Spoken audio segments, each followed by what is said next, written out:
Ja sam Božidar Mitrović, radim u Moskvi, deo sam delegacije srpske dijaspore iz Rusije, koja je ovde danas imala niz susreta u ministarstvima Srbije. Vrlo smo lepo primljeni. Ja sam inače advokat u Rusiji.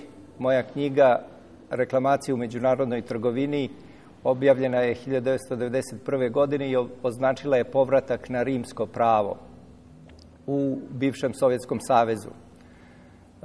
Današnji pravni sistem Rusije se zasniva kao i naš pravni sistem na klasičnom rimskom pravu, odnosno svemu onome što je sazrevalo u toku ljudske istorije. 1997. godine je objavljena moja knjiga Reklamacije po povredama ugovora i reklamaciono pravo, što je moja doktorska disertacija koju sam odbranio na Moskovskom univerzitetu Lomonosova. Ja sam pripremio za izdavanje knjigu koja se zove Rasija, najstarija civilizacija i srpski čudotvorci u Arhangelskom saboru. U ovom radu sam, što ću pokušati da iznesem i u ovom izlaganju, izneo istinsko značenje reči Sloveni, koje nije rezultat etimološkog tumačenja, nego multidisciplinarnog istraživanja društvenih odnosa u kojima je taj naziv nastao. Zatim sam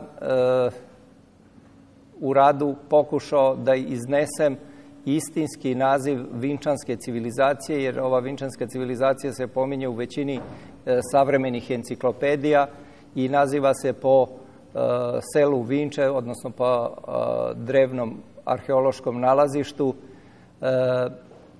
Ja sam lično protiv bilo kakve izmene tog naziva koji određuje poreklo te civilizacije, a reći ću i sadržaj civilizacije, ali ćete vidjeti u toku mog izlaganja da se to suštinski ne razlikuje u odnosu na ovaj naziv Rasija koju predlažem kao istinski naziv toga vremena. A vidjet ćete zbog čega, iako na izgled te dve reči nemaju ničeg u filološkom smislu zajedničkog. Precizirao sam u radu pojmove azbuka i činjenicu da je azbuka akrostih prva slova koje čine naš taj alfavit, kako bi rekli. Ali sam istakao da je fenomen da je u azbuci svako slovo istovremeno i reč. I to je jedno od ključnih momenata u tom mom razjašnjenju prehrišćanske istorije Slovena. Zatim sam objasnio reč kodeks, pošto je osnov i polazište mojih istraživanja bio zakonopravilo Svetog Save, odnosno Kornčija knjiga, koji je prvi hrišćanski građanski kodeks Srba, Bugara i Rusa. Zatim sam objasnio pojam kola, časovenik, pojam republika, što je iz oblasti javnog prava, i reči justicija, odnosno usticija, kako je u rimskom pravu nastala ova konstrukcija. Novi stari pojmovi koji izlažem i u ovom izlaganju su reči koloveni, to je istinski naziv reči Sloveni, zatim kolovenija, što je nešto šire i daleko šire nego što je to pojam Transalpinske Galije ili pojam Cisalpinske Galije, kako su Rimljani gledali na te prostore. Ja u Moskvi zastupam inostrane investitore koji su nešto izgradili i u tom smislu nisu ostvarili ono pravo koje su očekivali, ali u slobodno vreme istražujem te drevne izvore prava, zbog toga što je moja knjiga Reklamacija u međunarodnoj trgovini 1991. godine označila povratak na rimsko pravo.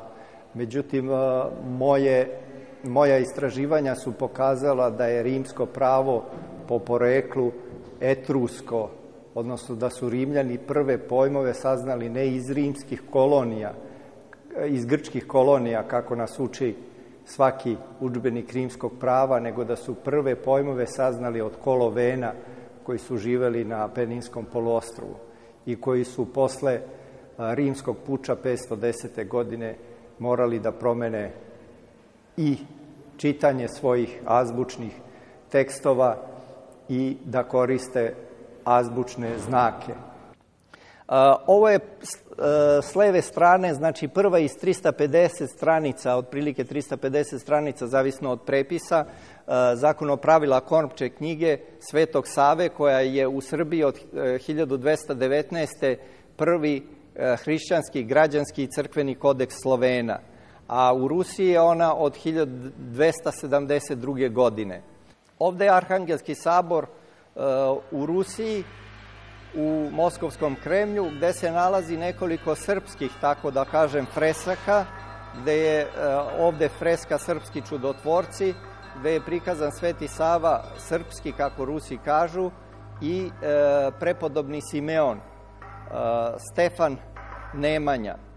U vezi sa pojavljivanjem te freske sam postavio pitanje zašto se ta freska pojavljuje u mauzoleju ruskih careva i kneževa, jer oni nisu biblijske ličnosti i toliki značaj da se pojavljuje, da se na stubovima gde se pojavljuju utemeljivači ruske državnosti pojavljuju upravo srpske freske.